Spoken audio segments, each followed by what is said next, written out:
রূপপুর পারমাণবিক বিদ্যুৎ কেন্দ্র, যেটা এখন উদ্বোধন হয়েছে, অর্থাৎ কার্যক্রম শুরু হয়েছে।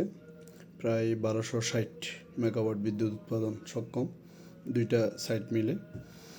এটা পাকিস্তান আমলে 1960-এর দশকে পাকিস্তান আমলে জায়গা নির্বাচন থেকে নিয়ে এটা পরিকল্পনা ছিল। দেশ স্বাধীন হওয়ার পর আমাদের অনেক সরকার হয়তো বা চেষ্টা করেছে, এটা পারে নাই।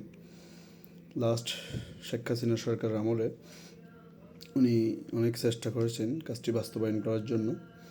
রাশিয়ার সাথে চুক্তি সই করেছেন এবং কাজটি প্রায় সম্পূর্ণ হয়ে গেছিল। বাকি যে অল্প টুকটাক কাজ ছিল সেটা আমাদের ইউনূস সরকার আমলে প্রায় শেষের দিকে হয়েছে। কাজ সম্পূর্ণ করে আজকে এটা উদ্বোধন হলো আমাদের তারেক রহমানের আমলে। এক কথায় বলতে গেলে রূপপুর পারমাণবিক বিদ্যুৎ কেন্দ্রে শাসক সরকার হাসিনা শাসক ছিল, এটা সঠিক, কিন্তু রূপপুর পারমাণবিক বিদ্যুৎ কেন্দ্রে হাসিনার অনেক অবদান রয়েছে, এটা অস্বীকার করার কোনো সুযোগ নাই।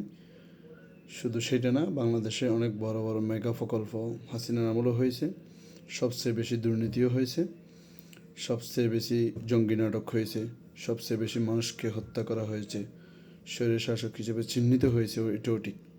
কিন্তু রূপপুর পারমাণবিক বিদ্যুৎ কেন্দ্রের ক্ষেত্রে হাসিনার একটা বিশাল অবদান রয়েছে, এটাকে কোনোভাবে অস্বীকার করা যাবে না।